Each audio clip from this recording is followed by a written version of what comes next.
ഇന്ന് രാത്രി കരങ്ങൾ ഉയർത്തി പറയണം, എൻ്റെ മേൽ വ്യാപരിച്ച ദൈവകൃപയോർത്താൽ എനിക്ക് ദൈവത്തെ മഹത്വപ്പെടുത്താതിരിക്കാൻ കഴിയുകയില്ല. പാപക്കനി പിടിച്ചു കടിച്ച് പാളിച്ച പറ്റി പതനം ഭവിച്ച ആദ്യ കുടുംബിന്റെ തകർച്ചയ്ക്ക് മുൻപിൽ എൻ്റെ ദൈവം ഒരു ശബ്ദം മുഴക്കി, സ്ത്രീയുടെ സന്തതി സർപ്പത്തിന്റെ തല തകർക്കും. പിശാചേ, നീ ഒരു സ്ത്രീയിലൂടെയാണ് ഈ കുലത്തെ വഞ്ചിച്ചതെങ്കിൽ ഞാൻ മറ്റൊരു ിലൂടെ വിടുതലിന്റെ പദ്ധതി ഒരുക്കാൻ തുടങ്ങുകയാണ്.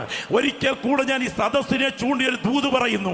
നിന്നെ തകർക്കാൻ പിശാച് ഒരുക്കി വെച്ച അതേ കണിക്കകത്തുകൂടെ തന്നെ നിന്നെ വിടുവിക്കാനുള്ള ദൈവത്തിന്റെ വഴി ദൈവം മറച്ചു വെച്ചിട്ടുണ്ട് എന്ന് തിരിച്ചറിയുന്ന ദൈവമക്കൾ ഈ രാത്രി ആത്മാവിൽ പറയണം, പിശാചേ, നീ ഒരു സ്ത്രീയിലൂടെയാണ് എന്നെ തകർക്കാൻ, അഥവാ ഏതെങ്കിലും തകർക്കാൻ പദ്ധതിയിട്ടതെങ്കിൽ മറ്റൊരു സ്ത്രീയിലൂടെ ഞാൻ വിടുതലിന്റെ വഴി ഒരുക്കാൻ തുടങ്ങുകയാണ്.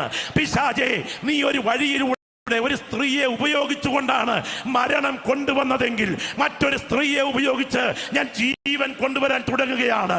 പിശാചേ, നീ ഒരു സ്ത്രീയെ ഉപയോഗിച്ചാണ് മനുഷ്യകുലത്തിൽ ശാപം എത്തിച്ചതെങ്കിൽ മറ്റൊരു സ്ത്രീയിലൂടെ ഞാൻ മനുഷ്യകുലത്തിൽ അനുഗ്രഹം വ്യാപരിപ്പിക്കാൻ തുടങ്ങുന്നു.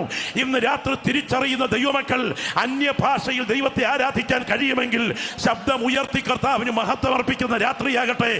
ഏതനകത്തു നിന്ന് പിശാചിന് മനസ്സിലായി, എൻ്റെ തല തകർക്കാൻ ഇവളുടെ ഉദരത്തിൽ ഉരുത്തിരിയുന്ന തലമുറ എത്തിച്ചേരും.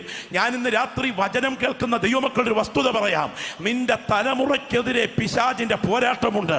കൈകെട്ടിയിരുന്ന് ഉറങ്ങാനല്ല, സൂചി വിഴുങ്ങിയതുപോലെ ഇരുന്ന് മൗനമായിരിക്കാനല്ല. നീ ശുശ്രൂഷയിൽ പോർക്കളത്തിൽ നിൽക്കുമ്പോൾ നിന്റെ തലമുറയുടെ ഭാവി മുടിച്ചു കളയേണ്ടതിന് അതിനെതിരെ വാദിക്കുന്ന ദുഷ്ടശക്തികളുണ്ട്. എന്നാൽ പ്രാർത്ഥിക്കുന്ന ദൈവമക്കൾ ആത്മാവിൽ തിരിച്ചറിയണം, എന്തൊക്കെ തന്ത്രങ്ങൾ ഉപയോഗിച്ചാലും എന്തൊക്കെ ഗൂഢാലോചനകൾ ചെയ്താലും ആത്മനിയോഗം പ്രാപിച്ച നിന്റെ കണ്ണുനീർത്തുള്ളികൾ നിന്റെ തലമുറയുടെ മേൽ വീണിട്ടുണ്ടെങ്കിൽ അതിനെ തകർക്കാൻ ഇരുട്ടിന്റെ ശക്തികൾക്ക് കഴിയുകയില്ല എന്ന് തിരിച്ചറിയുന്ന ദൈവമക്കൾ ആത്മാവിൽ പറയട്ടെ. പിശാച് കാതോർക്കുകയാണ്, ഒരുത്തൻ വരും, എൻ്റെ തല തകർക്കും. ഈ രാത്രി നിയോഗത്തോടെ ദൈവമക്കൾ കേൾക്കണം. 4 പ്രയോഗങ്ങൾ ഞാൻ പൊതുവിൽ പറയുന്നു. എൻ്റെ മുൻപിലിരിക്കുന്ന ദൈവമക്കൾ കരങ്ങളൊന്ന് ഉയർത്തി എന്നോടൊപ്പം അതൊന്ന് വാചകമായി ശബ്ദം ഉയർത്തി പറയണം.